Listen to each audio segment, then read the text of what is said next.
and did it by quite a bit. Sure. Here's the other car. So you had 2 chances. Wow. Yeah, he bounced a lot through there. A lot, and was way up the racetrack right there. You know, I don't know how he floated it off in 3, but we've got it's going to be hard to tell. Obviously, on the tracker, it looks like he got the run. He wanted up off 4, but it didn't look too pretty. Now, Jimmy is actually the track record holder. He set the track record back in July of 2005 at a 28.70. I think that track record is going to probably be safe with the weather we have here today. In a different car? Totally different car. Yes, totally. But he keeps flirting. I mean, you can see right there, 2, 3. Didn't get off turn 4 that great, but he'll sit on the outside of the front row for the time being at a 29.66. So Vickers, Johnson, Hamlin, 1, 2, and 3 of the 12 that have been on the racetrack. Marcus Ambrose, the Stanley DeWalt Ford. Top 10 finish in both races this year at 1.5 mile tracks. 4th at Vegas, 6th in Texas. And a top 10 start in both as well. But pretty fast getting into 3. Little wobble off of 4, but I don't think it hurt him too bad. 28.52. We're at 189.2 miles an hour. Yeah, Darrell, I saw 198 miles an hour, and that's the backstretch, which is the shortest straightaway. 28th or 29th, you're taking pot luck, and that takes another tool that you could use that you just give to somebody else to use. Mark Martin now coming out onto the racetrack for his qualifying run. Again, the final 3 cars. It's Mark Martin, Clint Bowyer, and David Rudman. All of our chase drivers, they have now qualified. These last 3 are guys that are out in the chase. I see 6 of them, including Matt Kenseth right now, who's on the pole in the top 10. The furthest back right now, one of the chase drivers, Kevin Harvick, the 29 car, is back in the 27th position. Mark Martin having a hard time getting through 1 and 2. The tracker went all the way down into the high 30s. Now he's trying to bounce back as he comes out of turn number 4, but it looks like a mid-20 starting spot for Mark Martin on that qualifying run. 24th quick for Mark Martin, 29.822. He's trying to focus. Tony Stewart knows what it's all about here, certainly, with a couple of victories at New Hampshire. And Ambrose. Here's Joey Logano in the Home Depot Toyota. Tracker shows him on pace for a 10th place lap. His best start here is 6th in 4 appearances. This was one of his better tracks across the board last year. Top 10 finishes in both races. Actually finished 3rd in the fall here. This is going to be a well of a first lap. Yeah. 4th for Logano. Car really looks good. 4th with a 26.43. Greg Zipadelli. See right there where he just went by? They moved that wall out about 10 feet back there when they did away with the crossover. That's where a little bit of the speed came from after they did that to this racetrack. But I don't know how we ever got off that corner with that wall 10 feet moved in slowly. I mean, it's going to be, wow. It lost it right at the last second there. 26-28, Logano difference, but this is one of the fellows he's going to have to get past. Mark Martin has started on the front row of the Daytona 500 the last 2 years. One of the things that always scares you as a driver, when you hop in this race car to go qualify, the first thing you're going to holler most of the time is, we don't have any oil pressure. And it's funny because they drop the oil pressure as low as they feasibly can to keep as much resistance and turbulence out of the engine as possible. It's just another one of those little tuning things, but it'll scare the heck out of you when you take off. You got 20 pounds of oil pressure. First lap for Martin. It's a quick one, about 100 quicker than Clint Bowyer, who presently has the pole. But he was all the way up against the wall on that first lap, using as much real estate as possible to get that car wound up, and then on the second lap, the shortest distance, right against that yellow line. And you can see his hands were not moving any. I mean, he's just basically leaning on the steering wheel, trying not to buff off any speed, because it's going to be within hundreds of if he beats Bowyer. Next Sunday, Mark Martin will start his 795th Sprint Cup race. It'll be his 27th Daytona 500. Can he score his 3rd front row start in a row? Second to Bowyer, 48.651. So by 6/100ths of a second. impressive racing resume at He wouldn't tell Ralph Shaheen what he was going to do as far as managing his qualifying lap, but whatever he did, it worked. New leader in qualifying, Denny Hamlin to the top of the board at 52.578 seconds. Yeah, that's impressive. But some things happened in Martinsville, and he wrecked us, and some things happened in Phoenix, and to begin with, they weren't intentional, and then I followed through with it, and but we're good. Matt and I, we raced too good for too long not to get over this hump, and I think it was just a snowball effect of frustration, pressure on his part that led to maybe some mistakes he made in Martinsville, and then then I followed up some things he never done before, and a shot at qualifying up here in the top 3 or 4 for the Daytona 500. Big step for his young career. Paul Menard from Wisconsin will race in his 8th Daytona 500 next Sunday. His best finish came here last year, 13th, and he started on the pole for the July race here in 2008. Now this is a big change for Menard. He moves from the Ford at Richard Petty Motorsports to drive a 4th Chevy for Richard Childress this year. But one good thing about it, he has his crew chief from last year, Slugger Labby. They moved together. They really worked well together last year, had a lot of good runs. Now they've got even more resources and feel like they're in a better position than they were last year. We'll see how he does. He had a pretty good year last year.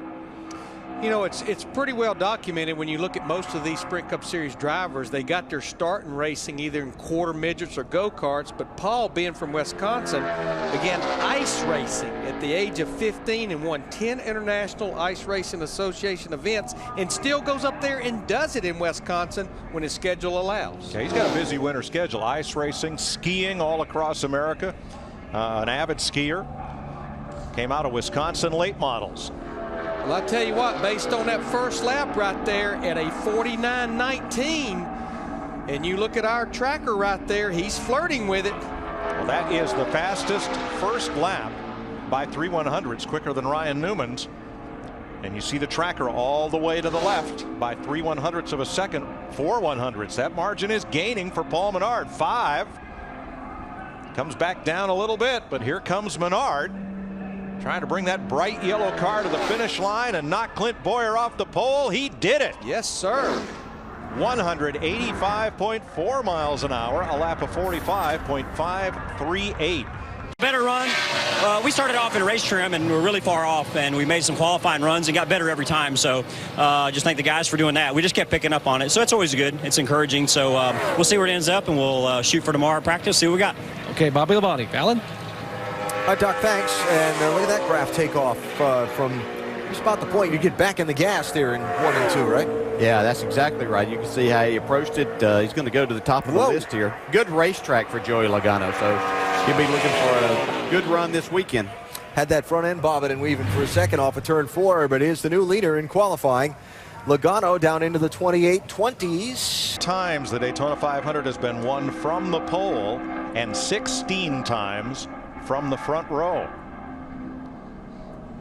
Just goes to show you, if you've got a fast race car, it'll work on both Sundays, qualifying day and the Daytona 500. Pretty much always been my theory, and I think most guys will tell you, what can you do to help me on a track like this? Give me a fast car. There you go. The 2 fastest qualifiers today will start from the front row in the Great American Race next Sunday. Everyone will start one of the Gatorade dual races on Thursday, and that's where the rest of the field will be set. Now, when we get outside the top 35 to what would normally be knockout qualifying, 3 of those drivers will know that they will be in the 500, and the others will have to try to race their way in. Of all the years I've been coming here, I don't think I've ever heard a driver, people say, practice and the qualifying races and everything that we do. Why do you do all that? I don't believe I've ever had a driver say, or heard a driver say, I'm happy with my car, don't touch it. You're always trying to tweak it a little bit more, make it a little bit better, make it qualify. Talk about a team that would like to have something good happen. It would be Logano. Yeah, he finished last year so strong in those last chase races. I mean, when you looked at it, it was like 10th, 9th, 8th, 7th, 6th, 5. You felt like now he's ready. Yeah, he's ready. He's going to start this year. But you know, I don't look at and point up to what I think everybody expected that group to be. Joey's qualifying run puts him 8th. Faster in that first practice yesterday. Now it's Jeff Burton's time on the clock as he takes his Chevy Impala out onto the track. Jeff was one of those 9 different pole winners that we've had here at Chicagoland Speedway. Set on the pole back in 2006. Actually finished 2nd in that race that weekend. Jeff Burton yesterday, his fastest lap was in the first practice at 29.950. Wants to improve upon that, break possibly into the top 10 for a starting position, but the tracker moving the wrong direction right now. Coming out of 4 though, gets back up into the top 10. We'll see if it stays up there.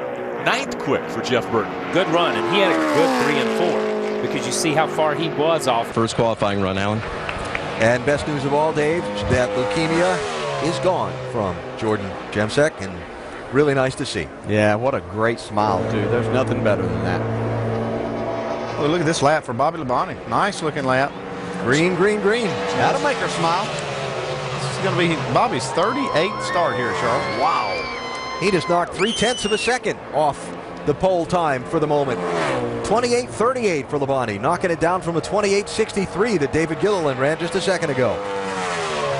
Charlotte's always been a great track for Bobby Labonte. He's talked about he's always loved to race here. Of course, got that first win here in the 600 some years ago. Yeah, and just always been one of his favorite tracks. Yeah, he was always somebody that you would pay attention to. You get into practice sessions. His 5th trip to Talladega, and looking for his 2nd start in the top 20 via time trials. He has 2 top 5 finishes, 3 top 10s in 4 starts. I think this just goes to show you, and it backs up what we talked about at the top of the show. We have no idea who is fast. We have no idea who can sit on the pole. The 3 Gibbs cars were all in the top 10, but they were all drafting speeds. And right now, 2 of the 3 Gibbs cars, Denny Hamlin, Joey Logano, don't even look like they're going to be in the top 20 when this is all over with said and done. Seems like I remember that same pattern from Daytona. Seems like I remember those the Toyotas and the Gibbs cars in particular were all at the top of the speed chart in race practice. And Brian Vickers is the fastest Toyota. He's 8th. Rudman 12th. Labonte 13th. And here's Logano across the line, 24th with a 54.59. Krista could probably put together a top 35 among all the babies that have been born to drivers and crew chiefs over the past 12 months. Well, that's like I said yesterday. These guys just have a tendency to kind of follow each other. You know, we had a bunch of guys that weren't married, and then they all got married. And then we had a bunch of guys that didn't have a family. Now they're all building families. We had a bunch of guys that didn't like to work out, but they all got trainers, and they all watch what they eat, and they're all in great shape this year. So just trends, man. They always talk about trends. We got them. Juan Pablo Montoya is teammate to Jamie McMurray at Earnhardt Ganassi Racing with Felix Sabates. Has 2 top 10 starts in the 500. Finished 10th last February. First lap for Juan, 49.31. That's a pretty decent first lap. I don't think it's going to get him up there, you know, on the front row, but that's a decent first lap for this group. 6th quickest first lap so far. All of them turned in by Chevrolets like Montoya's. You know, there we were talking about all the drivers, how they stay busy. I don't know that this guy ever quits. He plays golf, he's windsurfing, he flies RC planes, RC helicopters, nonstop. He tweets all the time, so I follow him on Twitter. And every day he comes in, he's worn out, and he should be, because every day he's been out doing something pretty active. What was the story we heard that he wanted to bring his big radio control plane up here to Daytona with him, but it wouldn't fit in his jet? So he drove up from Miami with the plane with him. Okay. That's my Clint Bowyer and that Cheerios Chevy Impala. Again, coming up next, right after this qualifying session, the Rolex Sports Car Series from Mid-Ohio. Lee Diffie will be calling the action. Clint Bowyer, a lot of rumors about where he will land in 2012. The most recent one, the strong rumor out there is that Michael Waltrip Racing could pick up Clint Bowyer. Well, yeah, we spoke a couple of weeks ago, and it had been documented that Richard Petty Motorsports extended an offer to Clint Bowyer. It was written and said this week that they had withdrawn that offer that they made to him. Richard Childress also said, I just don't think we're going to be able to keep this program together for Clint for 2012. Yeah, he wanted to make sure he's good friends with Clint. He wanted to make sure that Clint lands in a good situation for him, but he just didn't think that Richard Childress Racing was going to be the best option. 4 trips here in a Cup car with the best start of 6th, but he's won 2 poles here in the Nationwide Series and a victory there. They had all kind of trouble last week. I mean, they had that carburetor issue, the engine didn't run right, and then they broke a wheel, which I hadn't heard of a wheel breaking in probably 10, 15 years now. But talked to Greg Zippedale, and he said he wasn't sure. Maybe it was loose, and maybe that had something to do with it. But when you're so distracted, and look how he's hunkered down in there, man. He is focused. When you got so many issues going on, you probably didn't even notice that the wheel might have been loose. Logano was real easy into turn 1, but he just keeps getting closer and closer to the front of the list as this lap goes on. That baby moved over right there. Got a great run off turn 4.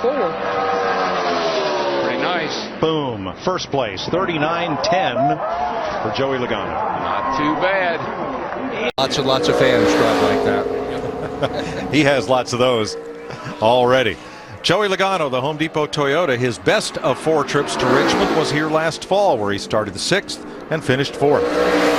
I truly believe we're going to start seeing the speeds even pick up more, because I know during that last break, Matt Yoakum and Vic Berger were telling us through our production truck, they can really feel the temperature starting to drop out there. You know, for everybody out there who's watching qualifying or watches racing, Tony just answered the points question. It doesn't make any difference how many they give for first or how you equate them. If you go out and win the race, you get the most points, you're going to be the champion. You're going to go to the top of the heat, whether it's 2 points for winning or 20 points for winning. There's a however to that. Don't give it after this. Here's Logano, second fastest at a 21:09, just 3/100ths off Casey Kane. We all know a bunch of fellas, including Rusty Wallace, who won the most races, didn't win the championship. Yeah. I mean, thanks, Steve. This is Casey Kane carrying new colors for 2011. Actually, he joined the Red Bull team with 5 races to go in 2010, leaving the Richard Petty Motorsports Gillette-owned team. And in those 5 races, he won the pole at Homestead and finished 6th. That was one of 4 poles for Kane in 2010. Toyotas, and we saw yesterday in practice, looks like they don't have a lot of speed for qualifying. We feel like we saw in the Budweiser shootout last night, that these drivers should race good. Got a lot of speed in race trim. Kane's first lap quicker than Kyle Busch, who is the fastest Toyota so far. Casey had surgery on his knees in November. Put that off until the postseason last year. Ready to go. He'll race with this team for 2011 and then move to Hendrick Motorsports. And you know, he shut the media down when we were here for testing, because they were kind of referencing that this is just a stepping stone to Hendrick Motorsports. He said he is absolutely not viewing this year as that. He's actually looking very forward to this year with Red Bull Racing. Kane is the quickest of the 4 Toyotas so far. Bobby? No, I don't know what they're thinking. It was more stable today than it was yesterday. Track's got a lot of good grip in it right now. And, our grilling.com Toyota Camry, these guys did a good job making their changes from yesterday to today. We felt like we were definitely gaining on it yesterday in qualifying trim. So, man, it's just a blast to go that fast here. It's a lot of fun, and especially.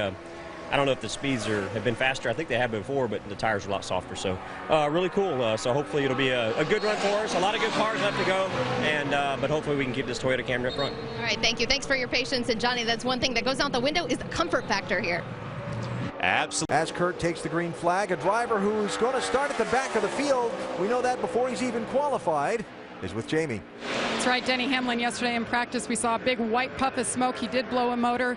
Team worked hard, got you back out there for this morning's practice. How was the car? Our car is really fast, and that's what makes it so tough is, you know, if we had a car that was struggling, we blew up, it's no big deal. But honestly, it really takes your chances of winning and puts a damper on it. But we're going to do the best we can, try to maybe do some pit strategy. But these tires have been falling off so fast. We're gonna have to do it the old-fashioned way and pass 42 cars.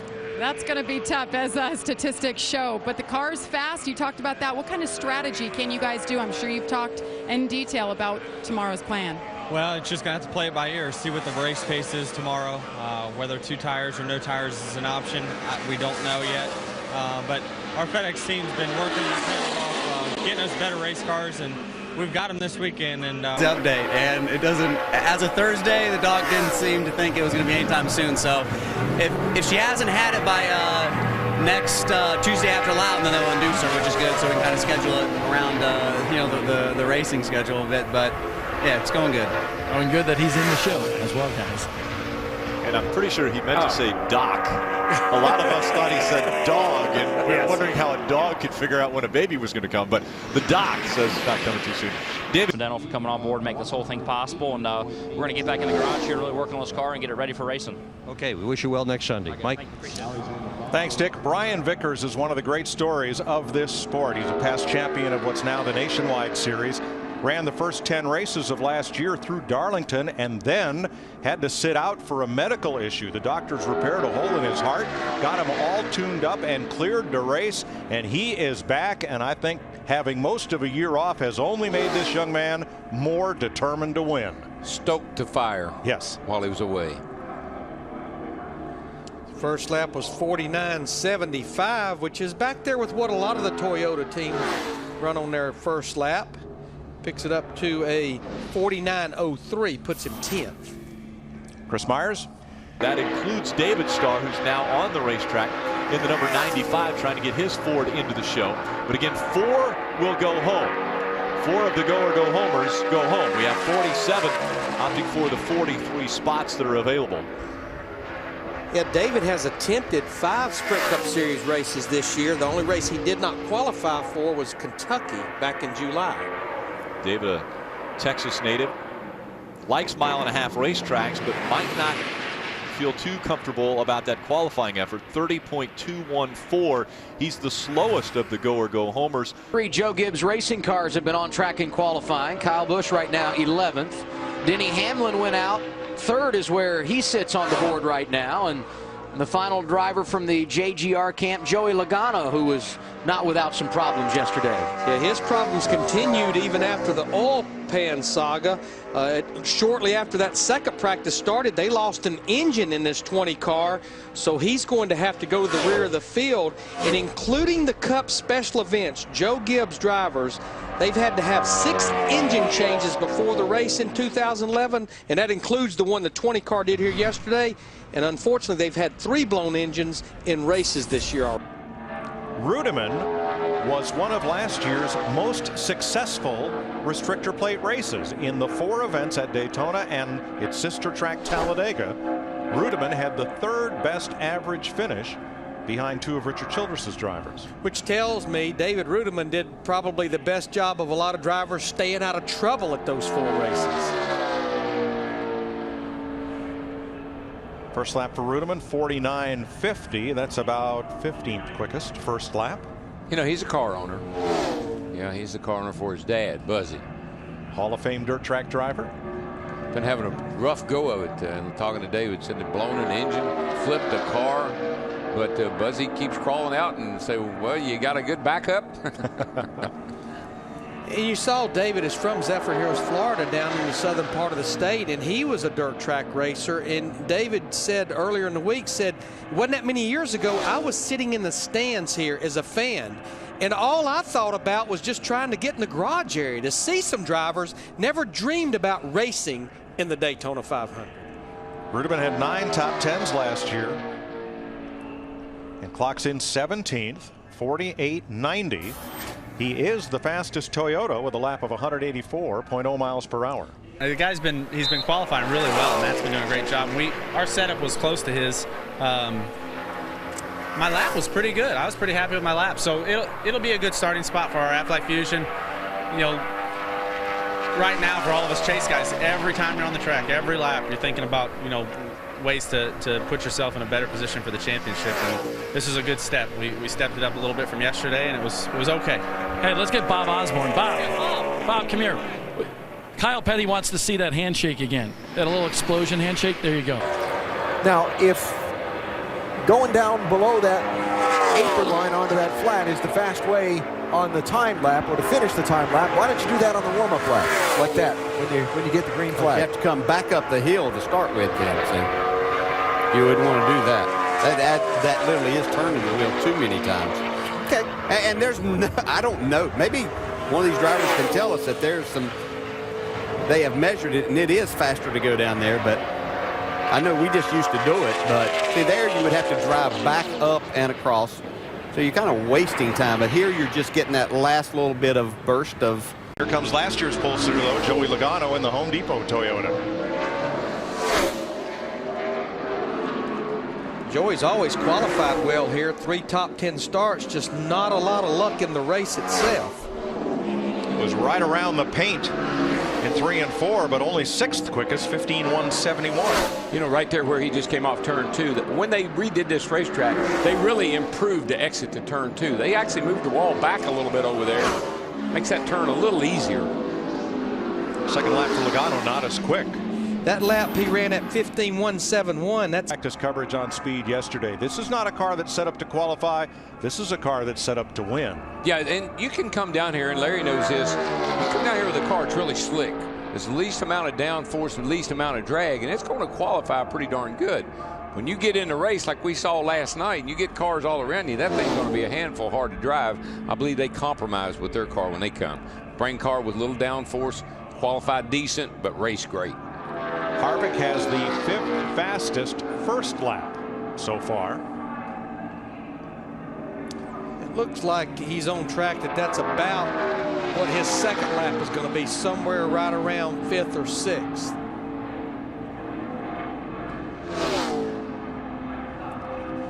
Kevin's a huge Green Bay Packers fan, actually was at the Super Bowl last week out in Dallas. Yeah, he and Delana, his wife, they love hockey.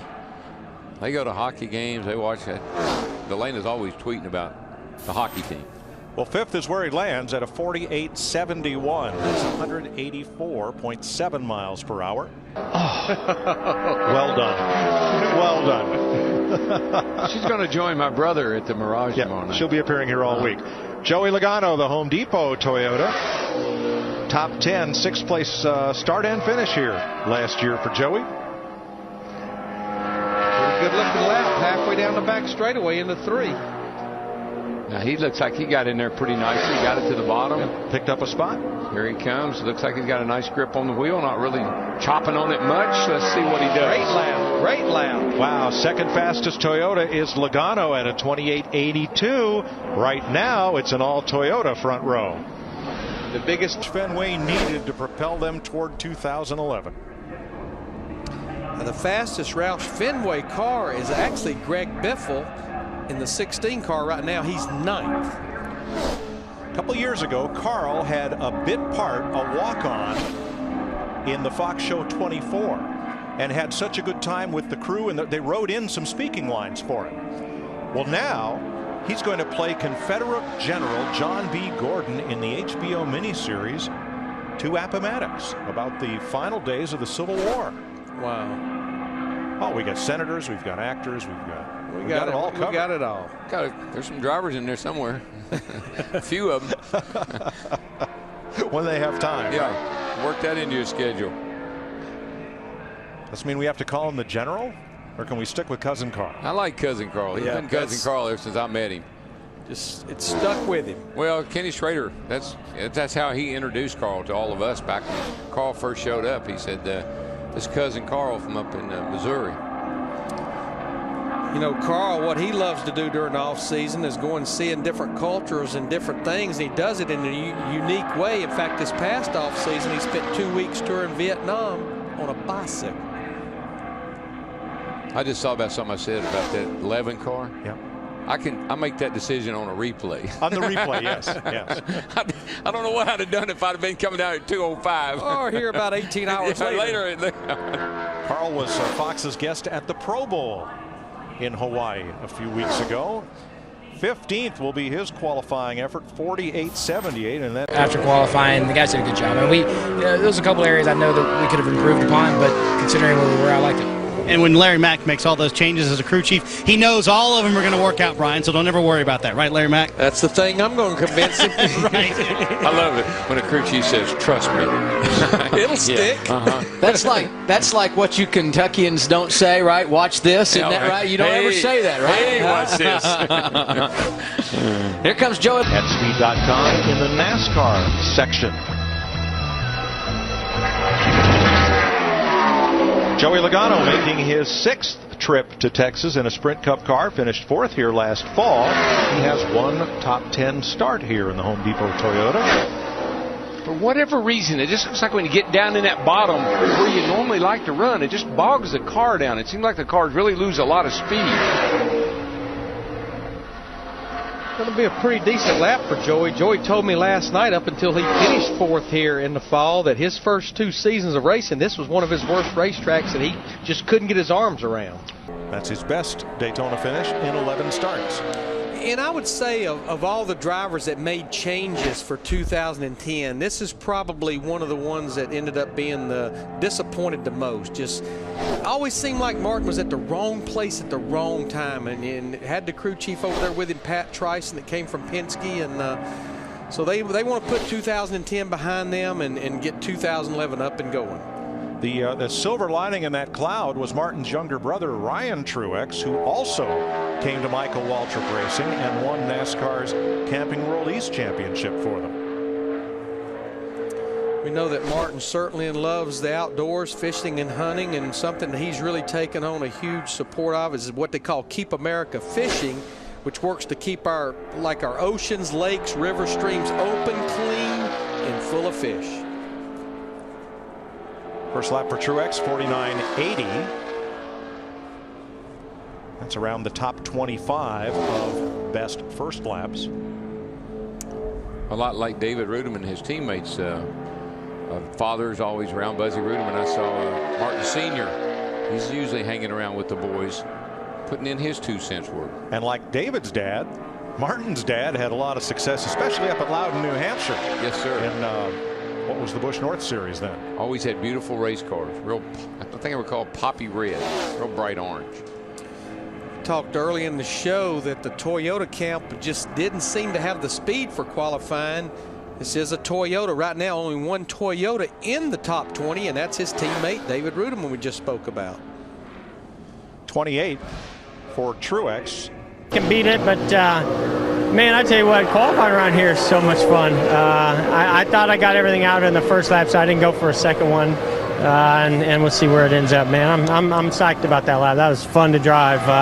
1 and 2 here, wide open like that is an experience of a lifetime. Fantastic, stupendous, outstanding. How's that? Well, Jeff was 11th quickest in practice. That's why he's kind of hedging his bet.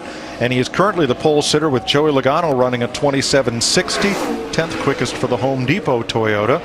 Joey's 2 starts here, 5th and 13th. Joey's been on a little bit of a qualifying run here over the last few weeks. He has 4 top 10 starts in the last 5 races. And even though he's 10th right now, I don't think that's going to hold him in the top 10.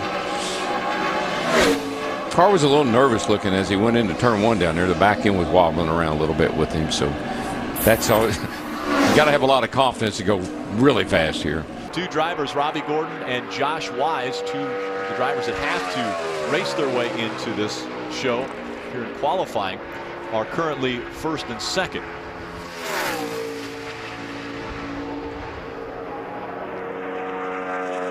Now we will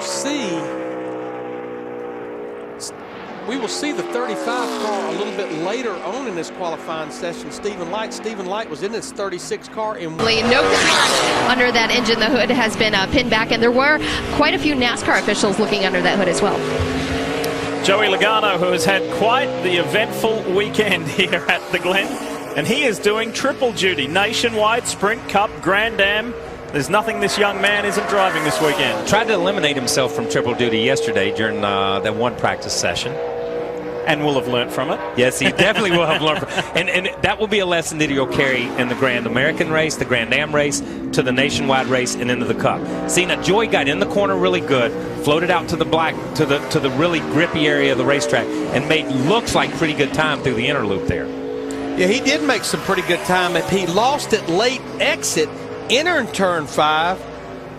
The last time we were at a road course at Infineon out in Sonoma in June, Joey sat on the pole for that road course race. Of course, you're all familiar with the Whelan Modified Series. The man behind the name Sonny Whelan, who of course sponsors and supports the series, is the owner of the car that Joey is driving in later this evening, in fact, in the Grand Am race. How does Joey do time-wise, speed-wise? Not bad, third fastest. Slots in behind Regan Smith and Bobby Labonte to put the Home Depot Toyota in third place. And his first practice session went out in 29.486. He needs to at least back it up and pick it up if he wants to take Kenseth off the top spot.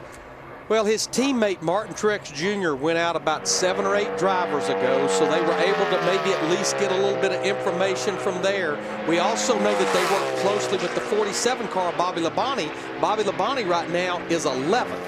Yeah, but I'm going to tell you, coming to the green lap, that thing bobbled just enough in between 3 and 4. Then obviously you look at the tracker, he didn't get a good run up off 4 to come to the green. Yeah. Is Joey Logano.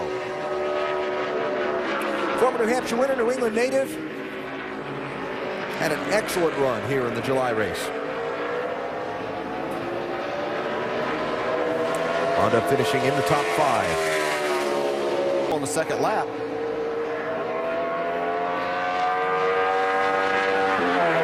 This isn't going to be near the 410th pickup, but